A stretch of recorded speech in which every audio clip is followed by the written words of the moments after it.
പഞ്ചായത്തിലെ കുളത്തൂർ ഉന്നതിയിൽ കഴിഞ്ഞ മാസം മാത്രം നടന്നത് 3 ആത്മഹത്യകൾ. 2 വർഷത്തിനിടയിൽ 6 പേർ ആത്മഹത്യ ചെയ്തു. 2001 മുതലുള്ള കണക്കെടുക്കുകയാണെങ്കിൽ അത് 20-ലധികം വരും.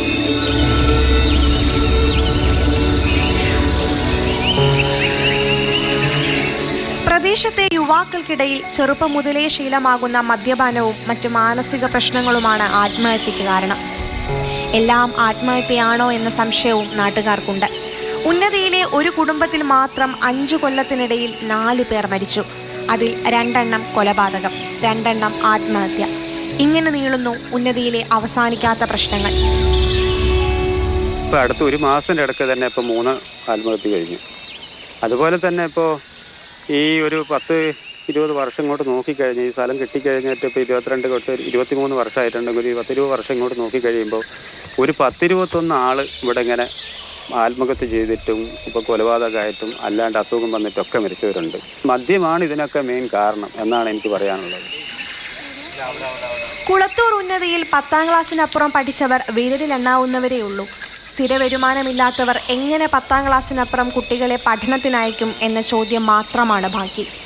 ഉന്നത പഠനം നേടിയവരുടെ കുടുംബങ്ങളാകട്ടെ കടക്കെണിയിലും. 10ാം ക്ലാസ് വരെ എങ്ങനെയെങ്കിലുമൊക്കെ പഠിച്ചു പോകും. അത് കഴിഞ്ഞ് അങ്ങോട്ട് പഠിച്ചു പോകണമെങ്കിൽ കുടുംബത്തിൻ്റെ കയ്യിൽ വരുമാനം വേണം. സാമ്പത്തികം ഉണ്ടെങ്കിൽ മാത്രമേ പഠിപ്പിക്കാൻ പറ്റുള്ളൂ. അതെന്താ അതിൻ്റെ കാരണം എന്ന് പറഞ്ഞാൽ എൻ്റെ മകളെ തന്നെ പഠിപ്പിച്ച വകയിൽ എനിക്കിപ്പോൾ 2 ലക്ഷം റുപ്യ കടമാണ്. 2 ബാങ്കിൽ നിന്ന് ലോൺ എടുത്തിട്ടാണ് PG പഠിപ്പിച്ചിരിക്കുന്നത്. ഇപ്പോൾ പെട്ടെന്ന് ജോലി കിട്ടുമെന്നൊക്കെ പറയുന്നു. പക്ഷേ അതൊന്നും ഇപ്പോൾ ഞങ്ങളുടെ മേഖല പണിയ സമുദായത്തിന് അതൊന്നും കിട്ടി വരുന്നില്ല. പിന്നെ ഓരോ ബാങ്കിൽ നിന്ന് ചക്കട്ടാർ ഗ്രാമീണ ബാങ്കിൽ ബാങ്കിൽ നിന്ന് ആദ്യം 50,000 എടുത്തു. ആ 50,000 എടുത്തത് അത് 3 ലക്ഷമായി ജപ്തിയായി വീട്. അതങ്ങനെ പിന്നെ ലീഗൽ സർവീസ് ഇടപെട്ട് അത് 1 ലക്ഷം ആക്കി. ഇപ്പോൾ ഒരു 40-45 റുപ്യോളം ഞാൻ അവിടെ നിന്ന് ഇവിടെ നിന്ന് പലവരും ഒന്ന് സഹായിച്ചു പിന്നെ വായ്പ മേടിച്ചെല്ലാം അടച്ചിട്ടുണ്ട്. ബാക്കി കിടക്കുകയാണ്. ബാക്കി അടച്ചില്ലെങ്കിൽ അവർ വീണ്ടും ജപ്തിയിലേക്ക് വരുമെന്ന് പറഞ്ഞിരുന്നു. 2002-ലാണ് 40ഓളം ആദിവാസി കുടുംബങ്ങളെ ചക്കിട്ടപ്പാറ പഞ്ചായത്തിലെ കുളത്തൂർ ഉന്നതിയിൽ സർക്കാർ പുനരധിവസിപ്പിക്കുന്നത്. സ്വന്തം ഭൂമി കൈകാര്യം ചെയ്യുന്നതിലും ഈ ജനതയ്ക്ക് പരിമിതിയുണ്ട്. ഇവിടെ വീടിന് ഭീഷണിയായി കിടക്കുന്നതാണ് ഈ മരം. അധികാരപ്പെട്ടവരോടൊക്കെ കണ്ടിട്ടുണ്ട്. അവരൊക്കെ പറയുന്നത് ഇത് മുറിച്ച് മാറ്റാൻ പറ്റില്ല, ഞങ്ങൾക്ക് വിറകിന് പോലും ഉപയോഗിക്കാൻ പറ്റില്ല. അങ്ങനത്തെ ഒരു അവസ്ഥയിലുള്ളത്. ചെറിയൊരു കുഞ്ഞനുണ്ട്.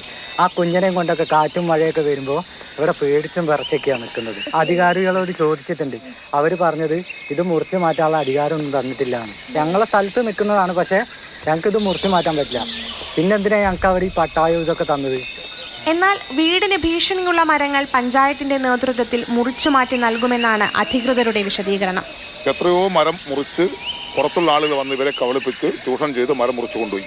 ഇപ്പം കർശനമായി വനം വകുപ്പ് മരം മുറിക്കാൻ അനുവാദം കൊടുക്കുന്നില്ല. വീടിൻ്റെ മുകളിലേക്കുള്ള മരങ്ങൾ കഴിഞ്ഞ കമ്മിറ്റിക്കകത്ത് യോഗം ചേർന്നു.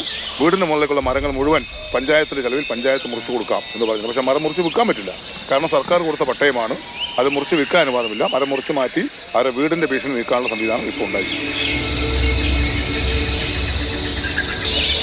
കേവലം ഒരു പേരുമാറ്റത്തിൽ തീരുന്നതല്ല ആദിവാസികളുടെ പ്രശ്നങ്ങൾ എന്നതിൻ്റെ ഒരു ചെറിയ ഉദാഹരണം മാത്രമാണ് ഈ കുളത്തൂർ ഉന്നതി.